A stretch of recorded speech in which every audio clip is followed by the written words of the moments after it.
The story begins 100 years in the past. The heavens were invaded by the demon king and his army, but the guardian of the gods stood against them, crushing the army by himself. However, there was a traitor among the gods, and the guardian was killed, causing his soul to be split into 72 fragments and spread across the human realm. With the guardian defeated, the demon army flooded the heavens, and the gods tried their best to fight. The gods are overwhelmed, but as a last resort, they used their remaining energy to seal the demons away.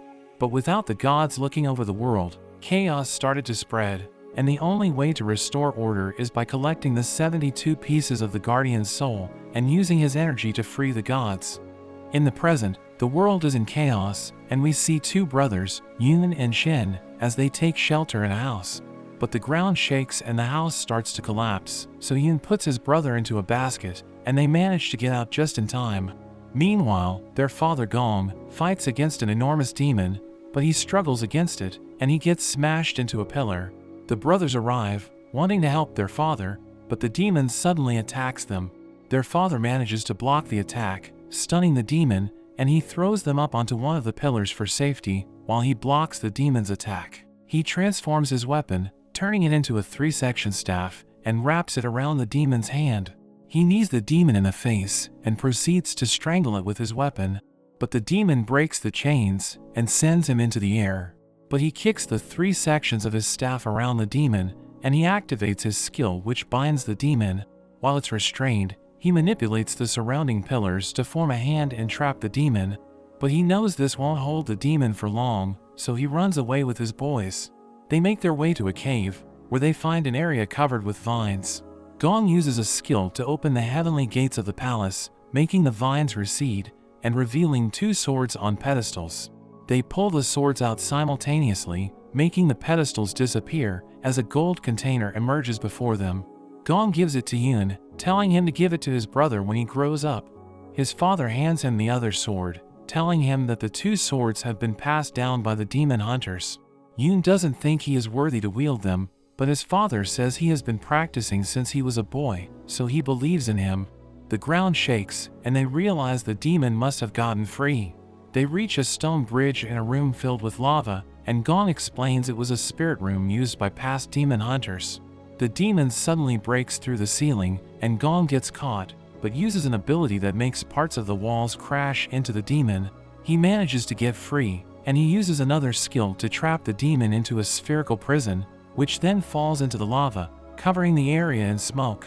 It looks like they have finally won, but a bell suddenly rings, and Gong is stabbed from behind by a mysterious woman, and the boys start crying, but as a last resort, he decides to send them away, activating his final skill. The woman tries to pursue them, piercing through the barrier and scratching Yun's face, but the boys suddenly disappear as they are transported away. 10 years later, Yun has grown up, and Shen dresses up as a giant lizard monster. We see a man as he is accompanied by a demon hunter into a building. The demon hunter detects the presence of a demon, claiming he can sense the 1,000-year-old gecko demon, and he tells the man to wait outside. The man runs away as the demon hunter summons his weapon. He enchants his beads, throwing them around the room, and he hits the gecko demon.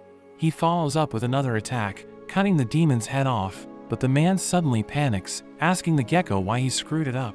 But Yun appears behind him, knocking him out, and he wakes up tied to a pillar, asking the brothers who they are.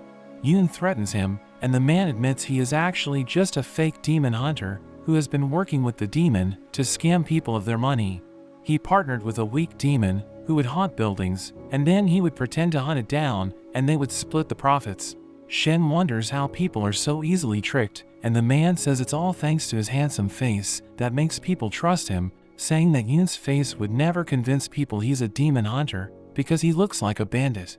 This triggers Yun, so they leave him tied up and dressed in the gecko costume.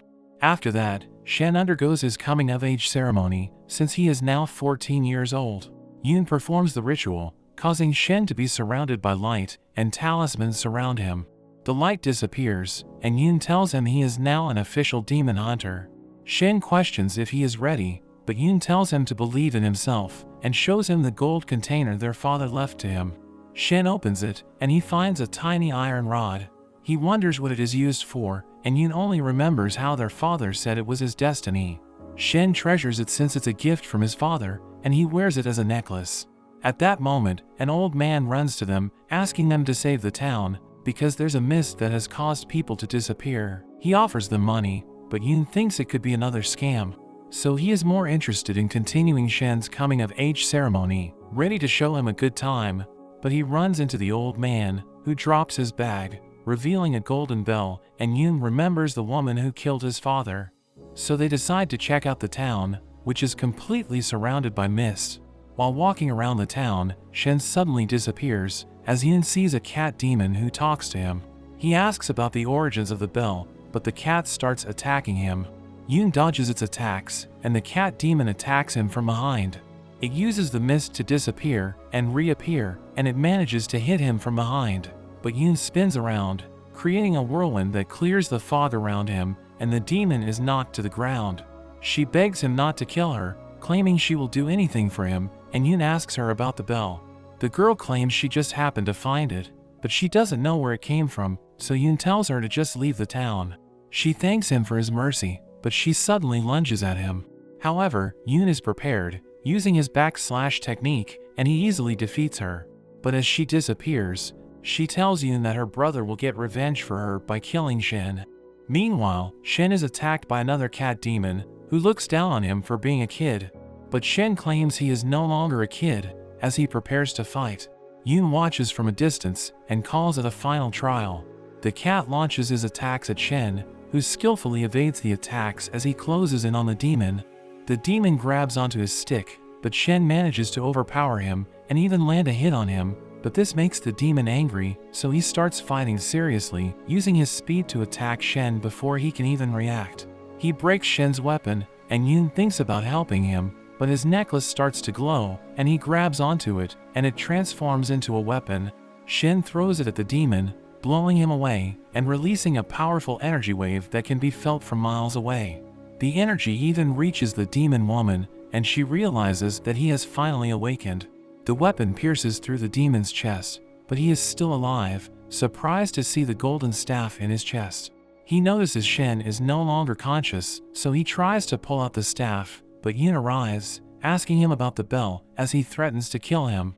The bell rings, and the demon becomes hypnotized, so he reveals that a woman named Samir gave it to them, knowing the brothers would appear if it rang.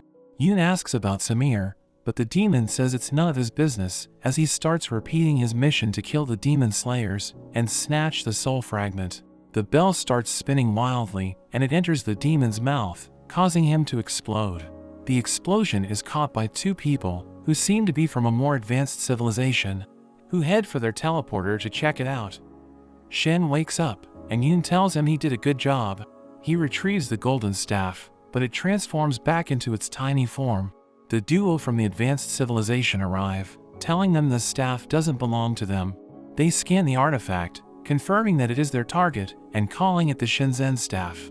The duo approach the brothers, but Yun is in no condition to fight, because he suffered some internal injuries from the explosion. Shen tries to talk to them, but the girl tells him to hand over the staff. Yun tries to stop them, but he is easily defeated. The girl threatens to kill them, but they still refuse to hand it over, calling her a pig head because of her mask. The girl becomes angry, but her companion stops them, saying they have no ill intentions. He uses their technology to heal Yun's injuries, surprising him as he realizes that even his internal injuries are gone. Yun asks them why they want the artifact, and the girl claims that the staff has always belonged to them. We learn that the staff was once used by the Guardian, the strongest warrior amongst the gods. They introduce themselves as the envoys of the fairy clan, Sorrow and Shu. Shu removes her mask, and the brothers think she is cute. Sorrow explains how the staff was lost after the Guardian was assassinated 100 years ago. He reveals that their goal is to find the 72 fragments of his soul, to break the seal on the space where the gods are trapped. He says the staff is the key to finding the soul fragment, because it has the ability to sense the traces of God.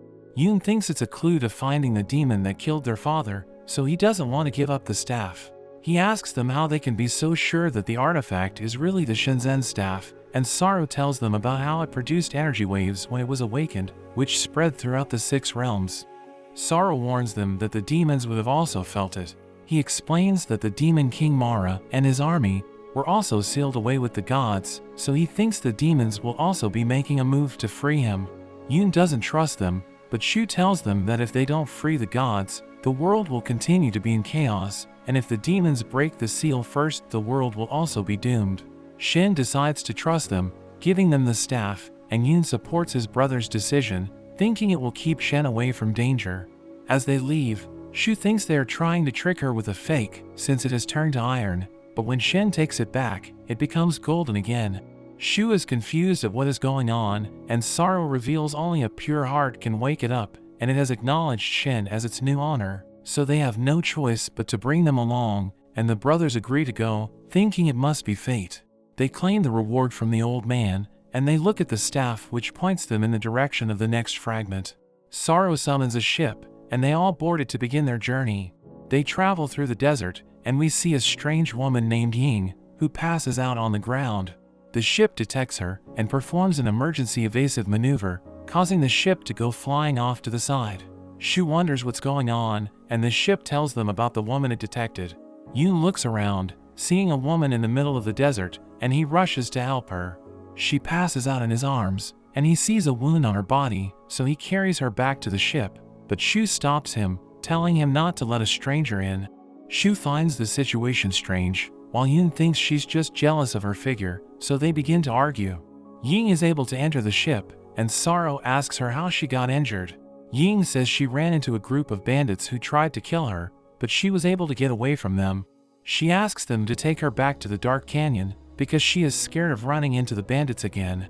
Yoon tells her that they're also going to the dark canyon to find fragments, so he thinks fate must have brought them together.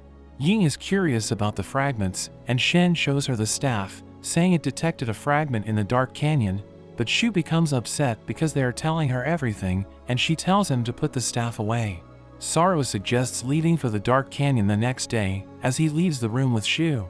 While the brothers are sleeping, Ying uses her ring to create some web, trying to take the staff from Shen, but Shen moves his hand, preventing the web from reaching the staff. The door suddenly opens, so Ying returns to her bed, as Sorrow appears after taking a shower, but he realizes he's in the wrong room and he leaves. The next day, Yoon starts looking for Ying, and Sorrow says she seems to have already left. Shen realizes that the staff is now gone, making Shu upset, but Sorrow remains calm. In a flashback, we see Ying in a cave, where she is surrounded by a group of bandits, and her sister Mei has been caught by them. The bandit leader recognizes her as the best thief in the world, so he orders her to steal the Shenzhen staff.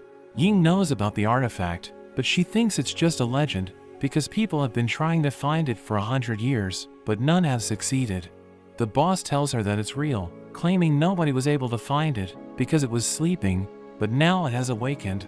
He shows her a soul fragment of the Guardian, claiming it has the power to destroy the entire valley. He activates it, causing the ground to shake, as rocks start flying toward the ceiling.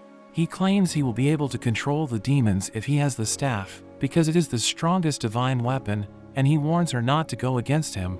He promises to let them go if she gets him the staff, but Mei reminds her about her oath to never steal again, knowing she will suffer if she breaks it, so she tells Ying not to go, but one of the bandits interrupts, saying Mei will suffer if she doesn't do it. Ying threatens them about harming her sister, and the boss promises nothing will happen to her if she succeeds. Back in the present, Ying goes to save her sister, while she reprimands the brothers for saving the girl and losing the staff. Sorrow drives them to a certain location, knowing they will find Ying in the area. He tells them they are headed to the spider web cave, showing them the entrance, as he informs them that the passageway inside is complicated, so it is easy to get lost. Sorrow shows them his device, pointing at the signal of the staff, and Yoon is determined to get it back. In the cave, Ying returns to the bandit leader, giving him the staff to save her sister, so he returns Mei to her, who blames herself for the situation, because she went to the valley alone. But Ying is just glad she is okay, and they start walking away. But the bandit suddenly blocks their path, as the boss tells them that they can't leave, saying he has prepared something fun for them. Ying calls him shameless, shooting web with her ring, which she wraps around the boss's legs, taking him down and retrieving the staff. The other bandit charges at her, so she tries to use the staff, scaring the man, but nothing happens, so she just uses her ring to blind him. They start running away, while the two men chase after them, but Mei suddenly trips, telling Ying to leave her behind as the bandits close in. But Ying doesn't leave her, summoning a giant web to trap them, but the boss slices through it and tries to attack them. He ends up hitting the ground, separating the sisters, and Mei tries to kick the scrawny bandit, but he easily catches her leg, while Ying dodges the boss's attack. The scrawny bandit tries to stab her from behind, but she uses her web to pin his hand against the wall. The boss takes another swing at her, but Ying jumps away, trying to hit him with her web. However, he summons rock from the ground, which hits her and knocks her down. Mei checks up on her, and Ying tells her to just run, but the other bandit manages to get free, and he traps them in a barrier. Meanwhile, Sorrow tells them it will be difficult to precisely locate the staff within the cave, so Yin suggests splitting up, and he takes Shen with him. They run through the cave, and Shen thinks they're going the wrong way, but Yin tells him about the unique scent on Ying. They see the sisters as they are trapped in a barrier. Mei begs the boss not to hurt Ying, saying she will do anything, and he tells her she will be treated well as long as she behaves. The bandit removes the barrier, and the boss slowly makes his way towards them, but Ying attacks with her ring, scratching his face. The boss becomes angry, summoning rock spikes to attack her, but Mei jumps in the way. She is happy to be able to protect her sister, but she passes out. Yun becomes angry, charging with his swords, but the boss blocks his attack. Shen tries to ambush the other bandit with a rock, but the bandit dodges and kicks him away.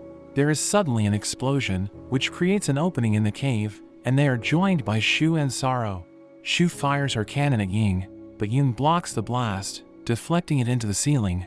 The brothers try to stop Shu from shooting again, telling her she should be targeting the bandits.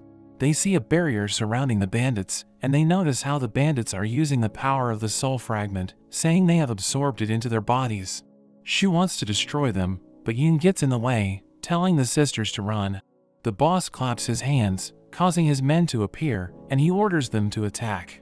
The bandits charge at them, but Sorrow uses his tornado magic and blows them all away. The bandit leader tries to kill Shen, but Yin gets in his way, telling Shen to run with the sisters. Shu extends claws from her cannon, and she pushes the boss back. Sorrow uses magic to create a thunder cloud, and the scrawny bandit tries to create a barrier, but Shu punches him away, while Sorrow summons a thunderbolt and electrocutes the boss.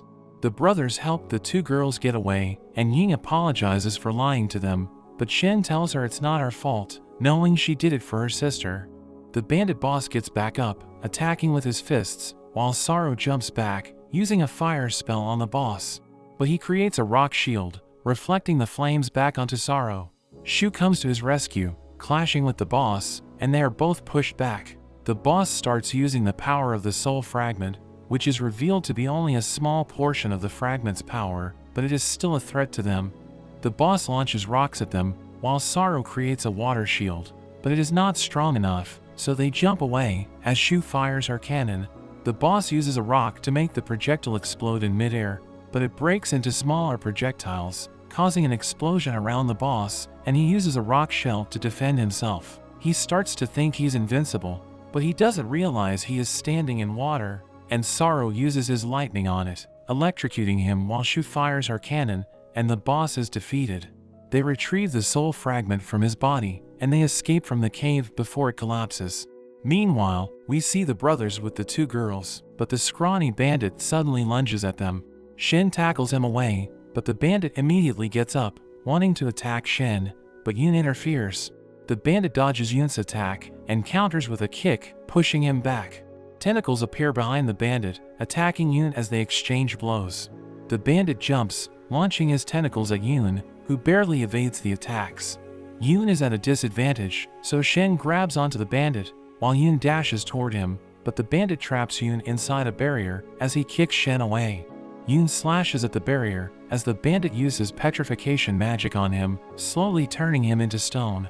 Shen pounds on the barrier until his fist starts bleeding, but it does nothing, and the bandit pushes him to the side. Shen starts to cry, thinking he is useless, but at that moment, the staff starts glowing, and Shen grabs onto it, transforming it into its true form.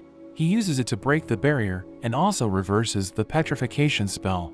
The bandit kicks him away, grabbing onto the golden staff, but it immediately transforms into a small iron stick. He tries to turn it back into the golden staff, but his arm gets sliced off as Yun's petrification has been completely dispelled. They begin to exchange blows, but the bandit notices Yun's speed improving, reminding him of a certain warrior. Yun manages to land a hit on the bandit, making him fall to his knees. But the bandit knows that demon hunters can't kill humans. Yun says he doesn't deserve to be a human, but the bandit laughs, telling Yun how he reminds him of the twin blade hunter, thinking Yun must be his descendant. He says that over a dozen years ago, he was ordered by his master to find the twin blade hunter, and they ended up fighting. Yun wants to know more about the hunter, but the bandit suddenly hears the ring of a bell and ends up dying, releasing the soul fragment from his body. Back in their ship, Sorrow tries to heal Mei with his magic, but her injury is just too severe. Ying thinks she is going to die, but Sorrow suggests sacrificing her body to seal her soul, so that when the gods are freed, she can be resurrected in another body. Ying accepts his idea, and Sorrow seals her sister's soul into her ring, and she feels as though her sister is still with her. Meanwhile, Shen wonders why he has been chosen, seeing himself as incompetent because he couldn't save anyone, but Yun reminds him of how he saved him from the bandit, saying he has potential. He tells him that Mei can still be saved if they can collect all the fragments and free the gods, so he tells him not to lose hope. They return to the ship, and the fragments are absorbed into the staff. Ying asks to join them on their quest, wanting to do what she can for her sister, and Yun is happy to have her on the team as they continue on their journey to save the world. They arrive in an industrial city, but Shen is not feeling well, and the heat is making things worse. Yun asks Sorrow if he can help his brother, but he tells Yun not to worry, saying this is what happens when the staff absorbs the fragments, and that Shen should feel better after they get medicine from the sage's shop. They enter a strange store, which is full of women's clothes, but the shopkeeper approaches Shu, recognizing who she is. He mentions how the immortals have rarely visited his store after the celestial realm was sealed, so he was forced to sell other goods to survive. He activates a secret switch, transforming his store into one that caters to immortals. Shu immediately demands a sensu bean, so he quickly finds it for her, and she shoves it down Shen's throat. Yun wonders what they gave his brother, and the shopkeeper explains that the sensu bean reduces the discomfort caused by the overload of magic power, and it even has healing properties. Yun is impressed and wants to buy a bag of them, but the shopkeeper tells him it costs 2 billion won. Yun doesn't have that kind of money, but Sorrow offers to pay, revealing he has trillions of won in his account. Shu wonders why the city has gotten hotter, and the shopkeeper tells her about a meteorite that fell from the sky 100 years ago.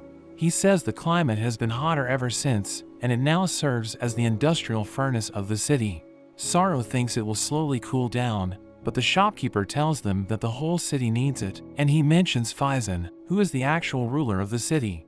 Shu wonders why he doesn't stand up to him, but the shopkeeper says Faizan is a high-level demon that is even a threat to fairies.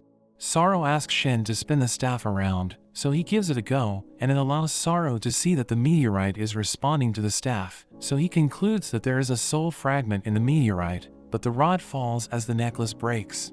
As Shu is about to leave with Sorrow, Yun volunteers to go with them, but Shu warns him it won't be like anything he has faced before, but Yun is determined to go. He leaves Shen with Ying, and he leaves to join the others. They reach their location, and Sorrow opens a map, revealing that Faizan is on the top floor of the building. While Shu and Sorrow discuss their plan to reach the top floor, Yun breaks into the building, calling out to Faizan, and this alerts everyone to their presence. Back at the shop, Shen gets a vision of the Guardian as he stood against the demons. He used his staff against them, destroying them with ease, but the demon King Mara attacks with an energy blast, piercing his chest and scattering his soul fragments across the human realm. Shen realizes they now have 2 of those fragments, which they got from the bandits they defeated. The bandits' spirits tell him he's weak, but if he uses the power of the Guardian, his power will be unrivaled. They tempt him to sacrifice his soul to receive the power, but he refuses the offer, causing the rod to shine brightly. It transforms into a giant staff, emerging from the ground, as the voice of the Guardian tells Shen his soul and spirit will become one with him. Shen regains consciousness, but he panics as he sees Ying so close to him, so he accidentally drops the staff. Ying picks it up, and she shows it to the shopkeeper. When she returns, she has fixed his necklace, replacing it with some silver thread. Meanwhile, the trio takes out the enemies, and they reach a hall full of a woman's portrait, where Faizan makes his appearance. Yoon charges at him, but he activates his fire skill, forcing Yoon to fall back. Faizan is happy to see Shu and Sorrow, seeing them as worthy opponents, as he walks toward them, ready to take them on. He knows they are after the soul fragment, revealing it's in his body, as he challenges them to take it by force. Yoon lunges at him, but Faizan uses a fire barrier to defend himself, and strikes back, calling forth a pillar of fire. However, Yoon stands his ground, as his swords absorb the flames. Seeing this, Faizan uses a fire blast to blow him away, and Sorrow catches him as he falls. Sorrow warns Faizan that the fire in his body could react with the meteorite and bring disaster to the city, so he suggests giving up his soul to prevent this, but Faizan says he can just use the blood of immortals to solve the problem. Sorrow realizes he is planning to use a forbidden technique, asking him where he will move the meteorite. Faizan reveals he is planning to smash the immortal palace into pieces, so Shu takes out her cannon, firing at him, as he defends using a shield. He attacks Shu with his fire whip, wrapping it around her cannon, and causing it to overheat. Sorrow tries to cool it down with some water, but it doesn't work, so she is forced to throw it away. Faizan launches a fireball at Shu, but Yoon defends her, telling her to return to the shopkeeper. Shu and Sorrow retreat, as lava erupts from the industrial furnace, causing everyone to panic. Faizan rains fire at Yoon, who throws his sword at his opponent and appears behind him, managing to land an attack, but it turns out to be an illusion. Faizan wraps his whip around Yoon's leg, smashing him against the ground. Faizan is about to finish him off, but Sorrow returns, conjuring an ice wall and allowing them to escape. Faizan sees blood on the ground, and he uses it to begin his ritual, launching the meteorite off the ground. As it pierces the sky, Sorrow notes that its structure has changed over the last century, so it will likely shatter before it reaches the immortal palace, and the fragments will rain upon the city. At that moment, meteorites fall from the sky, threatening everyone, and the trio makes their way back to the shop to find a solution. Ying and Shen run for shelter, but Shen sees a girl crying, so he rushes to her, telling her to take shelter with him, but a nearby building crumbles, and they are about to get hit by the debris. But Ying uses her web to save them, and they all make it to the shelter. Shen is worried about his brother, but the shopkeeper assures him he has already taken a sensu bean, so he just needs time to recover. The shelter begins to fall apart, making everyone worried, as the shopkeeper tells them about the core of the industrial furnace, which can help control the heat, but he doesn't know where it is. Sorrow thinks it could be the key to ending the catastrophe, but the shopkeeper knows it's heavily guarded, so the group thinks Ying could steal it. Ying remembers her oath to never steal again, but the shopkeeper states that the core is a weapon of the immortals, so it wouldn't be called stealing, since they are just taking it back. Ying infiltrates the building, taking out the officers in charge of surveillance, and using the cameras to locate the secretary. She ambushes the secretary, trying to interrogate her, but she fights back, wrapping her tie around Ying's arm before launching an attack. But Ying uses her web to restrain the secretary, and she continues her interrogation, asking her about the core. Meanwhile, the shelter continues to fall apart, as Faizan throws fireballs, telling the fairies to come out. Shu brings out her cannon, as she thinks about buying time until Ying returns, and Sorrow joins her in the plan. Back in the building, Ying's interrogation is successful, and she makes her way to the core, but she activates an alarm, causing a large robot to block her path. Destruction spreads throughout the city as Faizan walks around. In a flashback, we see a red-haired girl trying to stop a thief, when he suddenly pulls out a knife. Faizan stops the thief, knocking him down, and he checks up on the girl. They start dating, and they eventually get married, but one day, war breaks out in the higher realms, and fire rains upon the city. He sees the giant meteorite as it descends from the sky, and it ends up hitting the building where his wife is. Back in the present, Shu and Sorrow confront him, and they start fighting, as he blames the immortals for his fate. He casts a fire blast, which Sorrow tries to block with an ice barrier, but it ends up breaking. The golden staff suddenly falls in front of them, shielding them as Shen joins the fight. Shen implores Faizan to stop, telling him that everyone is suffering, and the city will end up becoming a ruin like it did 100 years ago. Faizan starts crying, as he remembers when he saw his wife's body buried under the rubble. It was then that he found the soul fragment, giving him the powers that he has now. He reveals he wants to get revenge on the immortals for causing the destruction 100 years ago. And Sorrow explains that during the war, the Demon King tried to destroy the immortal palace with a meteorite, but they created a protective field to change its trajectory, causing it to fall to the lower realm.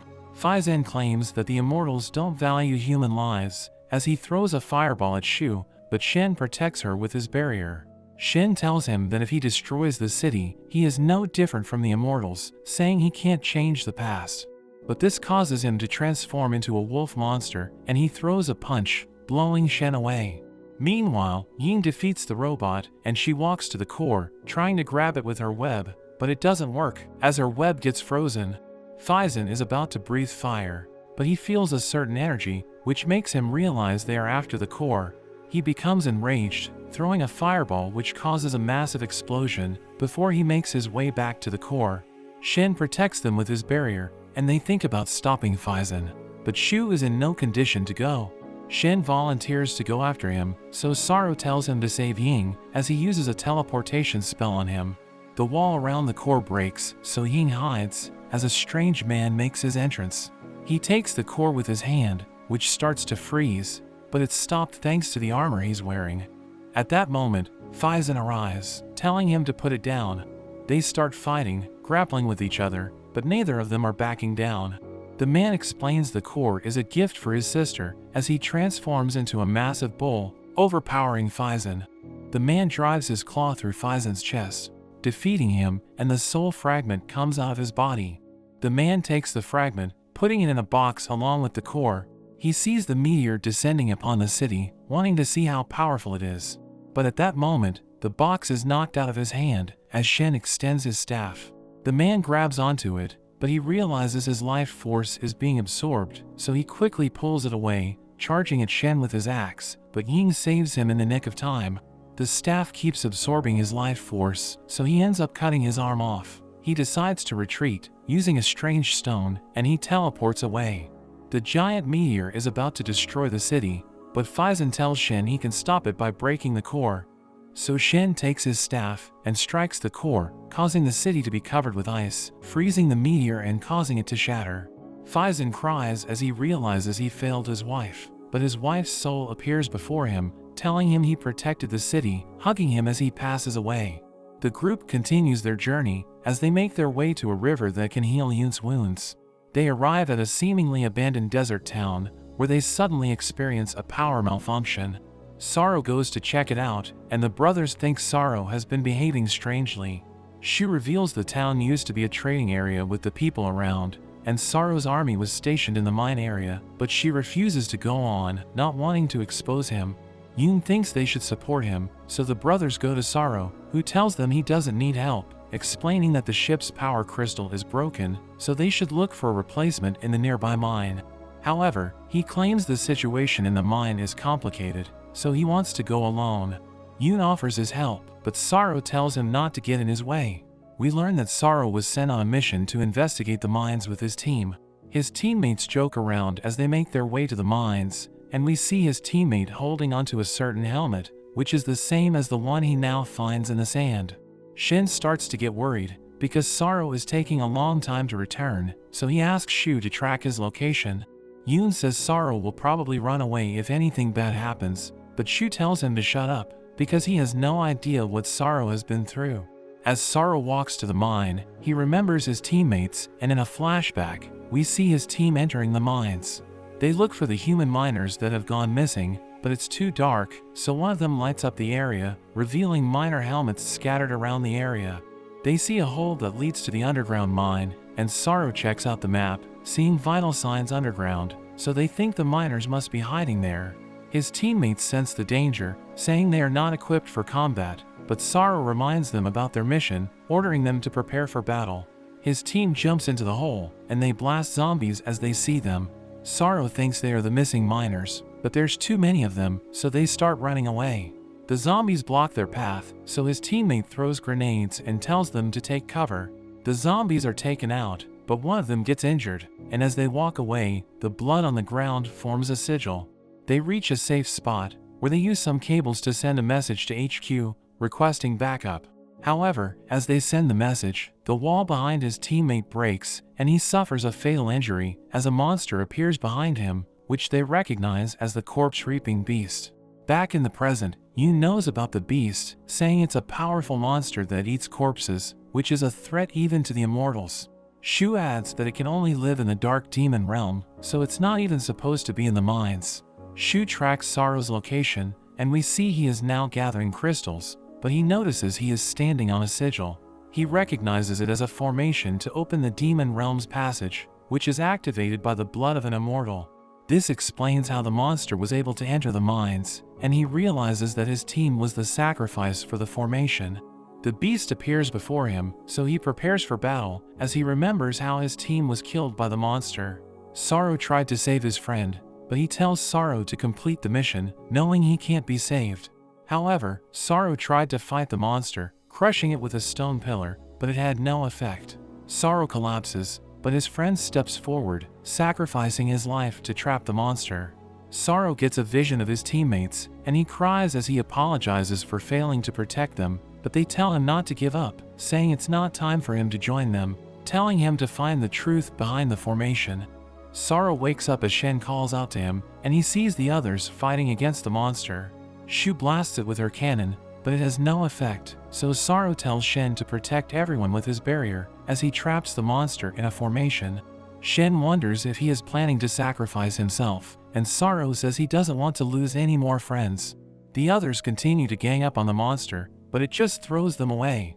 Sorrow approaches the monster, preparing to sacrifice his life, but Shen stops him and uses his staff to blow a hole in the ceiling.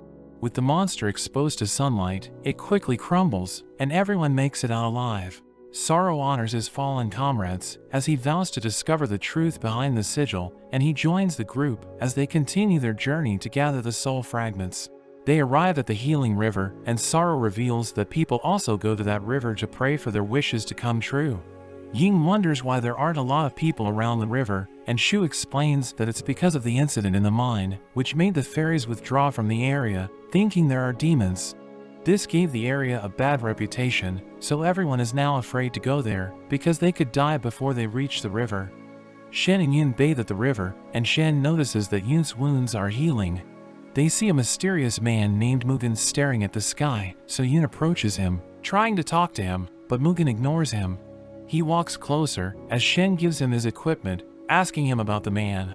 Yun thinks Mugen is not an ordinary person, and Shen senses the danger, suggesting that they should go back.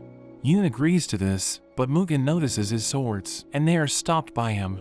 Mugen remembers the duel he had with the strongest demon hunter named Chen, who also wielded the twin swords.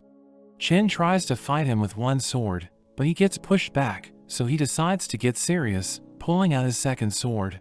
Their swords clash, and they appear to be evenly matched.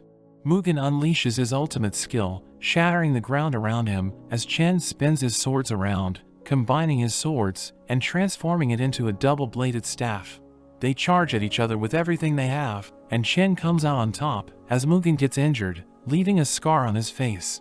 Mugen tells Yun about this, but Yun thinks that his story doesn't make sense because the swords were given to him by his father. However, Mugen is convinced that he is holding onto Chen's swords, saying he doesn't deserve to wield it because he isn't the strongest demon hunter. Yun says he intends to become the strongest, and he thinks he must defeat Mugen to earn that title. They are about to fight, but Shen gets in the way, telling Mugen that they don't know anything about Chen, and at that moment, Shu arrives, and Shen informs her about the situation. Shu tells Mugen not to cause trouble, but he swings his sword, intentionally missing her. But the attack destroys a massive rock in the distance, surprising everyone. Mugen wants to fight Yun, but Ying suddenly arrives, recognizing him as the strongest swordsman of the demon clan because of the sword he's wielding. Ying tells Mugen that Yun is not in his best condition, saying they went there to heal him because he's injured, so she suggests waiting for him to recover before they fight. Mugen gives Yun half a day to recover as he spreads his energy around the area, telling them that they will all die if they try to escape. They return to the ship, where Ying reveals that Mugen stole the sacred sword from the demon clan. This angered the former demon king, so he tried to hunt Mugen down, but Mugen killed him in the end. Shu thinks they don't stand a chance against him, but but Yun reminds them that he lost to Chen, saying the swords must be the key to defeating him. He reveals that the swords are passed down by the chosen demon hunter, and it contains a hidden power inside, which can only be activated by the chosen one. He thinks that he might be able to use the sword's power, but Shu says it's too risky, suggesting that they should retreat. However, Sorrow knows that they can't escape, saying Mugen will know about this, because he spread his energy around the area. Yun tells them that he won't retreat, saying he won't put their lives at risk, as he tells them that they will likely encounter more powerful opponents in the future. He remembers how he survived because of his father's courage, saying he never ran away from the demons, and he says he will protect Shen, but Shen claims he doesn't need to be protected. Yun bathes at the river, and Ying joins him, knowing that he always had a thing for her. She notices the scars on his body, seeing it as proof that he protected Shen, and she tells him that Shen is afraid to lose him, revealing that she still can't get over the death of her sister. She doesn't want Shen to feel the same pain she is feeling now, so she tells Yun not to die. The next day, Yun has fully recovered, and Sorrow uses his magic to improve his speed. He also wears a spider silk armor that was made by Ying, and it's exceptionally tough. Yun tells Shen that his opponent is stronger than him, so he might end up dying, but he explains that he can't back down because demon hunters need courage to defeat evil.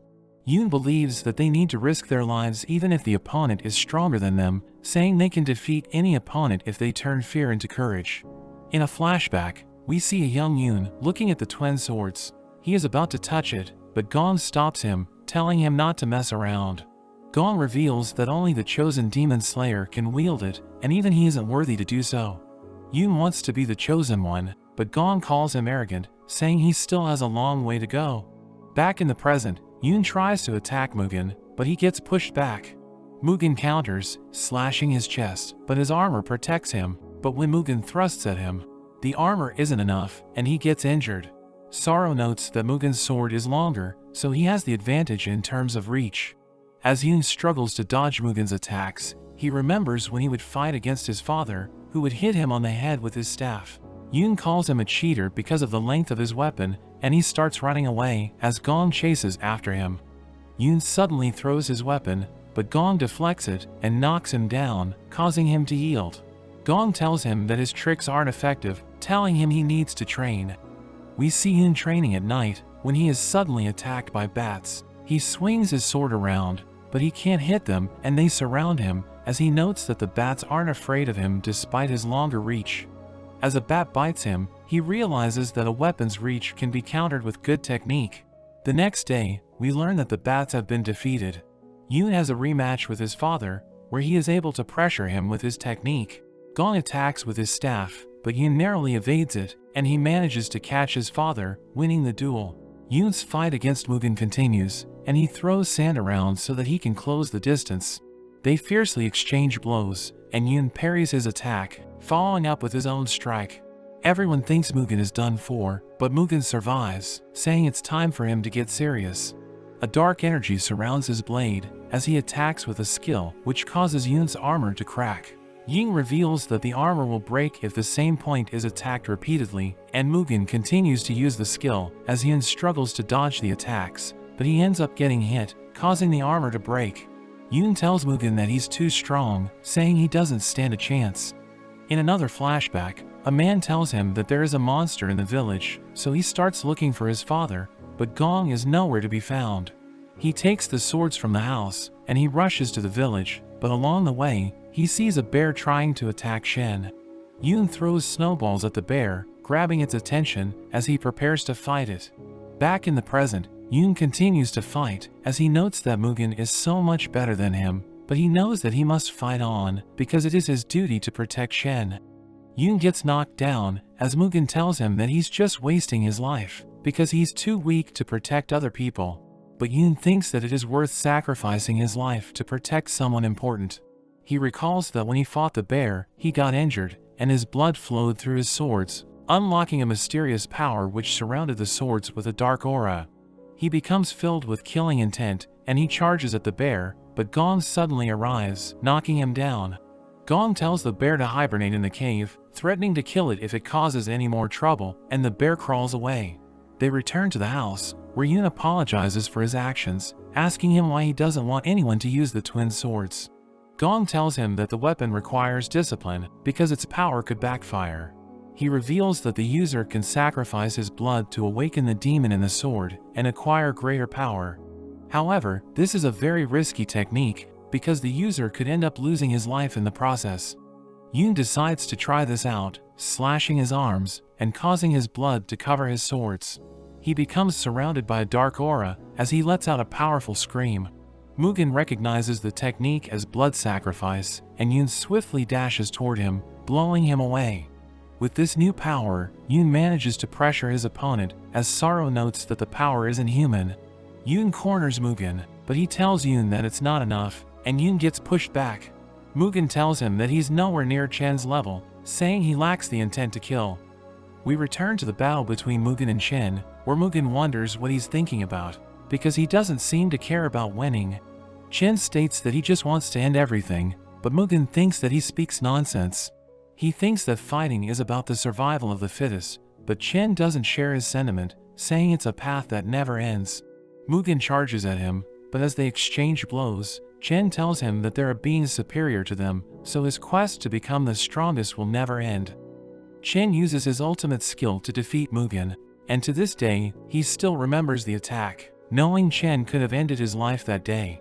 Mugen manages to push Yoon back, throwing him into the river, but he immediately gets back up, as Mugen wonders if Yoon will be able to make his wish come true. Yoon continues to fight back, and he is happy because Yoon is finally putting up a good fight. Shu thinks Yoon is about to turn the tables, but he suddenly approaches them, which makes them confused. As they wonder what's wrong with him, they realize he has lost control, and he starts to attack them. He starts seeing everyone as enemies, so he charges at Ying, but she manages to dodge his attacks. Sorrow blows him away with his magic, and he freezes him while he's down. Shin checks up on him, but Yoon pushes him away. Yoon says that he will kill all demons as he breaks free from the ice, trying to attack Ying again, but he gets stabbed by Mugen, causing him to fall and lose consciousness. Yoon gets a vision of the twin swords, saying he can still fight, so he asks it to give him its power as he grabs onto it. He sees the memory of Chen, who goes to a village on a mission with Gong. As they walk around the village, they realize that everyone is suffering because of the famine. Gong gives the children some food, as an old man asks Chen to save everyone. A child comes running, warning everyone that the demons have arrived to eat them, as demons appear, and one of them tries to attack Chen, but he is instantly taken out. The demons gang up on Chen, but he easily takes them all out. He makes his way to a nearby cave, where he sees demon children crying. An old demon begs him to spare the children, as he bows before him, saying the kids are innocent. Gong catches up with him, reminding him about their mission to kill the demons, but Chen says he just can't do it, because he doesn't want to slaughter the other races for the humans to survive. Gong thinks they need to eliminate the demons to make the world a better place, but Chen disagrees, saying endless killing can never change the world. He tells Gong that he's going to the west, thinking he will find a way to end everything, as he promises to return one day. Chen reaches a city, which is littered with demon corpses. He inspects one of the bodies, and he learns that the attacker used a deadly sword technique. He investigates a building, where he encounters Mugen, who has just finished killing the demons. Mugen can feel the souls of all the demons that Chen has killed, thinking he must be the strongest human alive, so he challenges him to a fight. After some time, we see Gong leading a group of humans during winter, and they take shelter in a cave. As Gong stares at the horizon, he sees a man approaching, and he realizes that it's Chen, and we see him holding onto a baby. They go back to his house, and Gong offers to take care of the child. Chen seems to have learned something during his quest, saying there's going to be chaos, and he gives Gong his swords, telling him that he doesn't have much time left, so they need to leave the future to the children. Yoon regains consciousness as he lies on the healing river. Mugen removes his sword, and he starts walking away, saying Chen spared him in the past, so he's just returning the favor, but he tells Yoon that he won't show mercy next time, saying he owes him a real battle.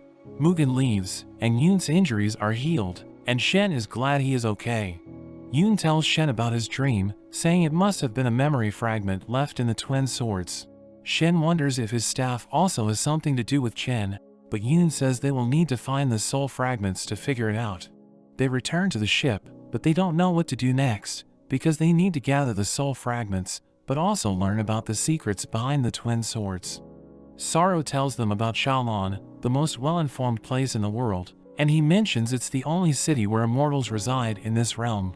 Its civilization is incredibly advanced, and the brothers are excited to see it, so they make their way to the city.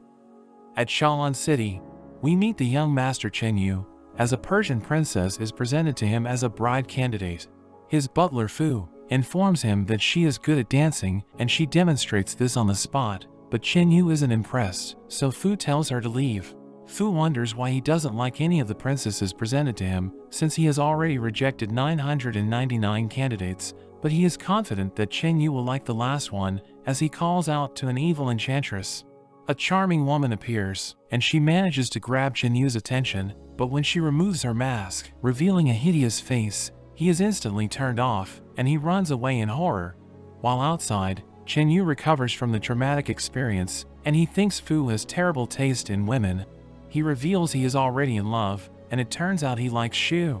We learn that she made a promise to marry him when she returns, and Fu tells him that he will prepare a wedding for them as soon as she arrives. Meanwhile, Shu is acting weird, and Sorrow wonders if it's because she doesn't want to go to Shaolin City. Shu tells him that the governor of the city may not have the answer they're looking for, but Sorrow thinks that the emperor might be able to help them. At that moment, Shen tells them that the staff is responding to a soul fragment, and it's pointing toward the city. They arrive at the entrance of the city, and they are surprised by how beautiful it is. The guard stops them as a drone scans each of them, and the drone allows them to enter. There is suddenly an announcement that young Master Chen Yu will have a grand wedding in 3 days, inviting everyone to attend the ceremony.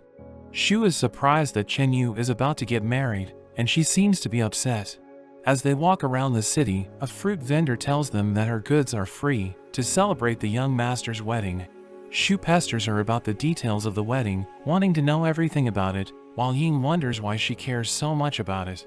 At that moment, a group of soldiers arrive, welcoming them to the city as distinguished guests, and telling them that the young master is waiting for them at the palace.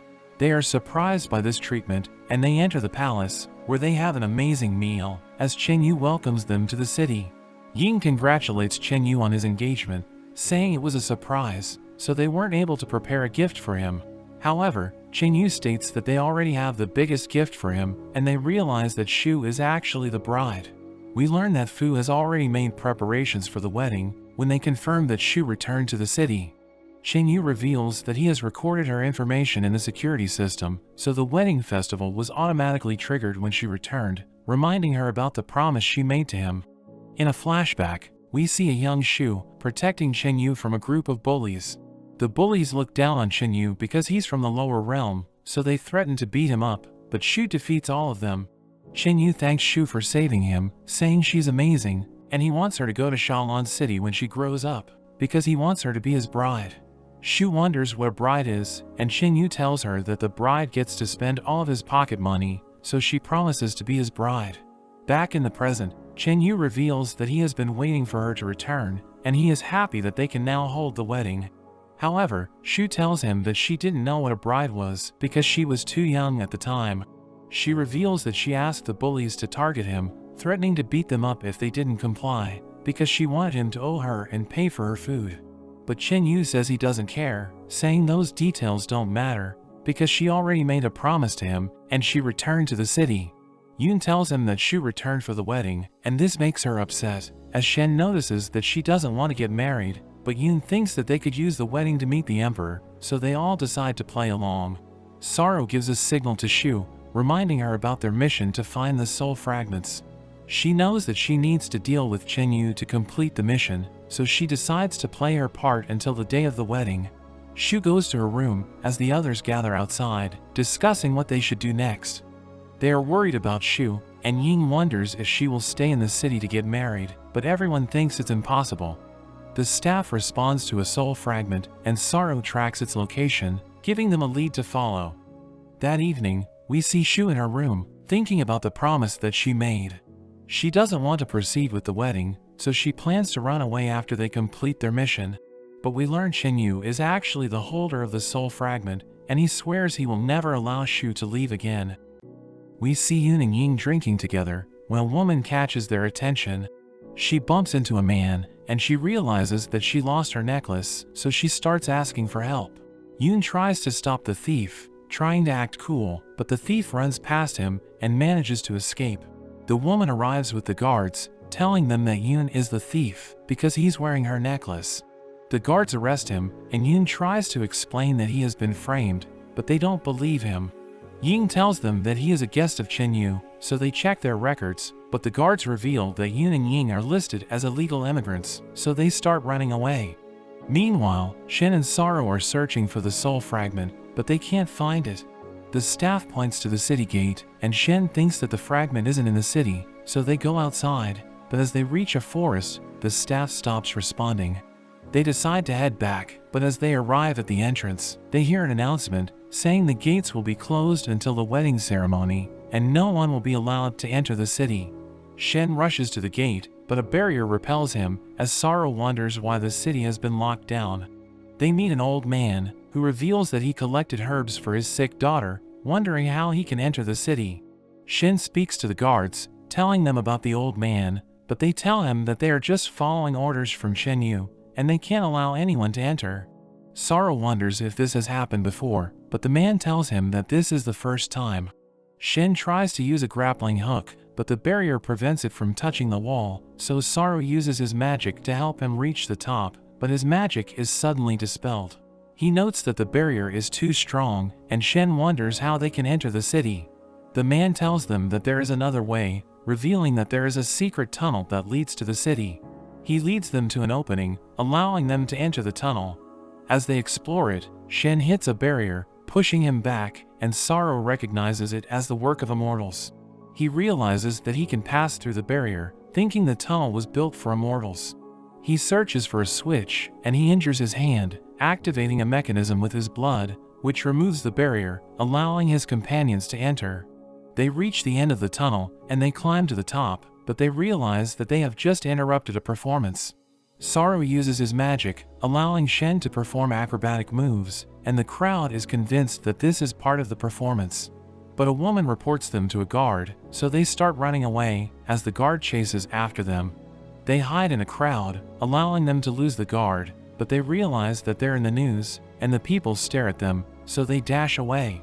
Shen wonders why the old man disappeared, and Sorrow thinks that they fell for his trap, saying everything appears to be arranged. We see the servants preparing Shu for the wedding, and Fu tells her that Chen Yu is waiting for her.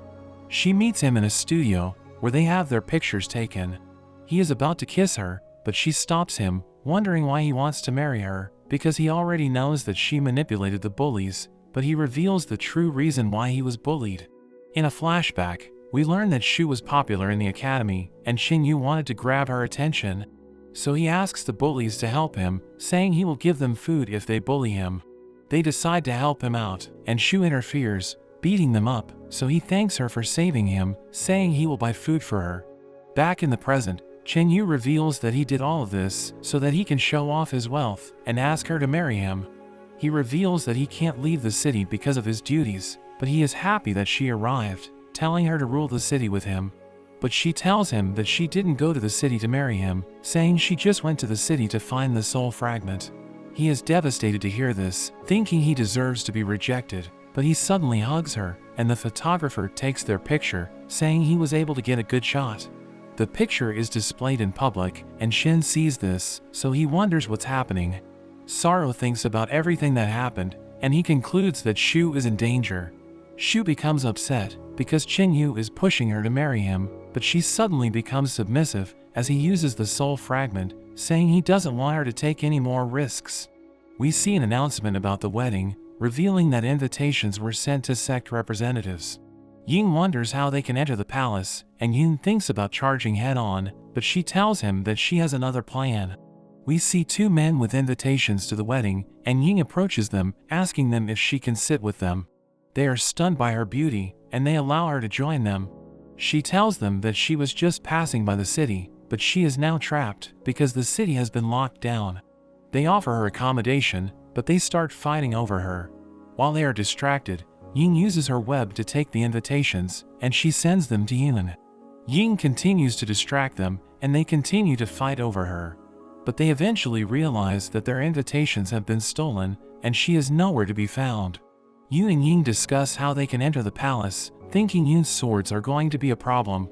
But he decides that he will pretend to be a weapon merchant, who will present the twin swords to Chen Yu as an offering, and Ying decides to pose as his wife.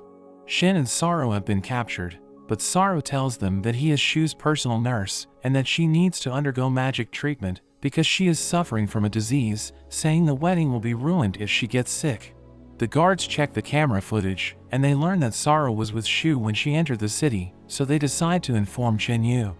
We see everyone preparing for the wedding, and Chen Yu is looking forward to the event, but a guard approaches him, informing him about Sorrow. We return to the cell, where Sorrow reveals that he was lying about Shu's condition. Shen is still holding onto the staff, and Sorrow thinks that they are about to find the soul fragment. Chen Yu enters the cell, wondering why they returned to the city, and he tells them that they'll never see Shu again, because she's about to become his wife. Shen and Sorrow don't believe him, because they know that she will never abandon the mission. But he shows them the soul fragment, and Shen wields the staff, using it to attack him, but he counters, knocking Shen down. He uses the fragment on Sorrow, putting him under his control, and he restrains Shen, using his powers to brainwash him. He tries to take Shen's soul, but he hears the Guardian's voice, and Shen grabs onto him as he realizes that his powers are being absorbed.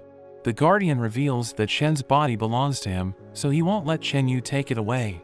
Chen Yu tries to understand what just happened, noting that he almost lost his powers, so he decides to let Sorrow take care of Shen as he leaves the cell, telling the guards to stay away from it. Sorrow attacks Shen, removing his restraints and launching fireballs, but Shen dodges all of it, and he charges at Sorrow, knocking him down. Shen wonders what he should do, thinking he can't defeat Chen Yu on his own because he's too weak. But the Guardian calls out to him and takes him to a place which is revealed to be the cage of his powers. The Guardian reveals that the staff is just a lock, and he needs to unlock his own powers, saying he needs to remember who he is.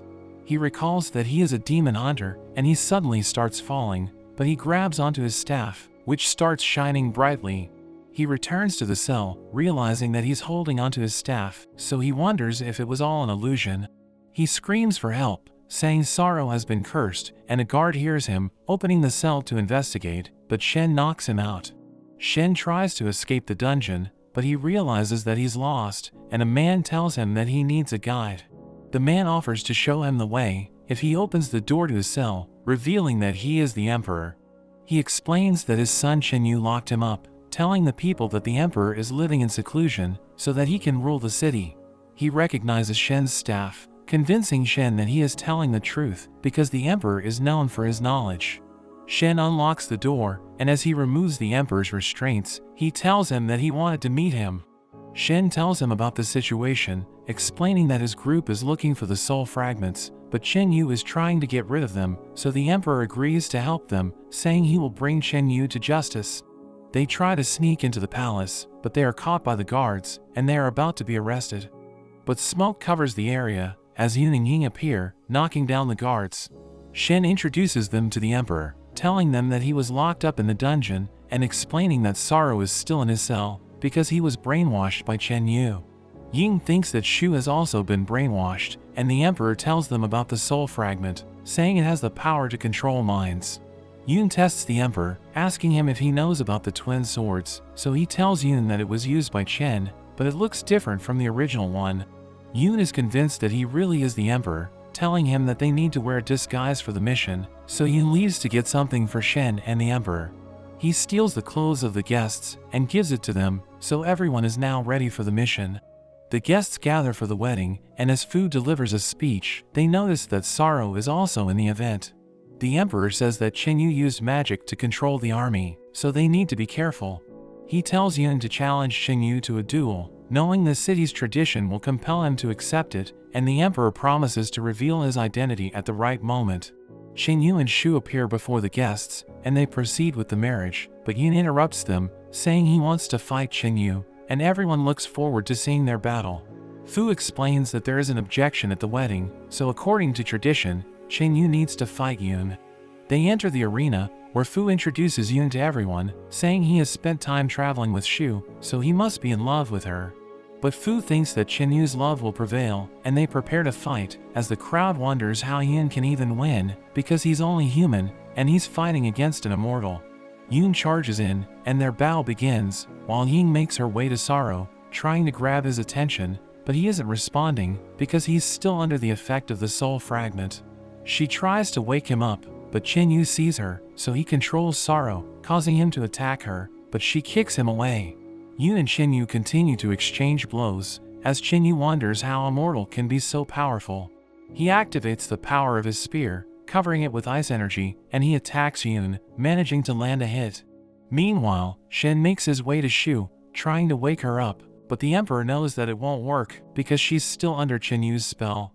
Yun's injury starts to freeze, as the Emperor explains that the Immortal's weapons contain magic, and Chen Yu's spear has the power to freeze a person's blood.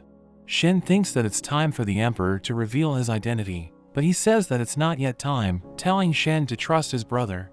Chen Yu thinks that Yun's twin swords are no match for his spear, but Yun reveals that he has fought against opponents stronger than him. The fight continues, as Chen Yu explains that it's better for Shu to stay in the city, because they won't succeed in their mission to collect the soul fragments.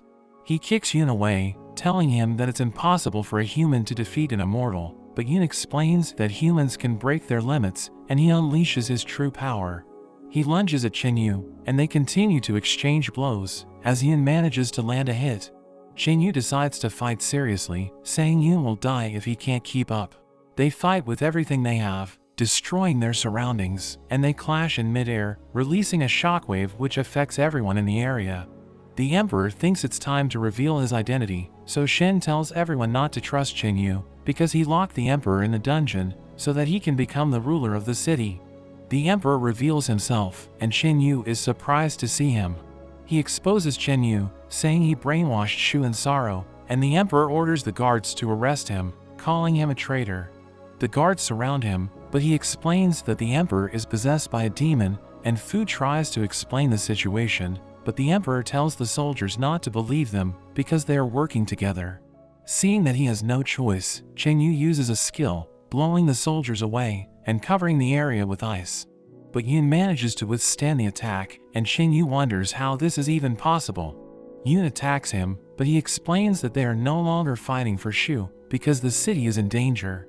Yun doesn't believe him, but he says that the Emperor tricked them, and they see a dark energy leaving the Emperor's body, as the mysterious woman named Suzu appears.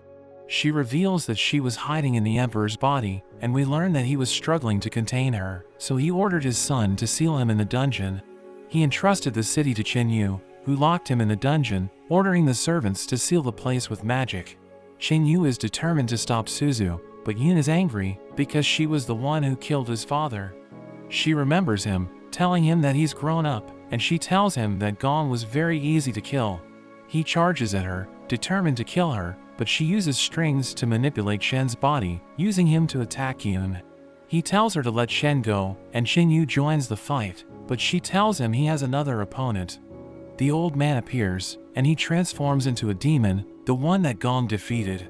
It attacks Yun and Chen Yu, blowing them away, and they realize that they have a common enemy, so they decide to fight together. They struggle against the demon, as Chen Yu notes that his weapon isn't doing damage, so he attaches the soul fragment to his spear, and he strikes the ground to summon ice, immobilizing the demon as Yun attacks it, managing to injure it. But the demon breaks free, and it lunges at Shu, so Chen Yu protects her, impaling it with his spear, but we see that he has been mortally wounded. Yun arrives, launching a combination of attacks, and knocking down the demon. Chen Yu tells Shu that he feels guilty for forcing her to stay, thinking he deserves to die. She tells him that she always valued the promise she made to him, and she just didn't want to marry him right away, because they haven't seen each other for a long time. But he knows that he doesn't have much time left, and he shows her the soul fragment, telling her to use it to protect herself, before drawing his last breath. However, she doesn't use it, and Suzu tries to pull it in, so she becomes angry, using her cannon to blast Suzu, but we see that she has been protected by Shen's barrier.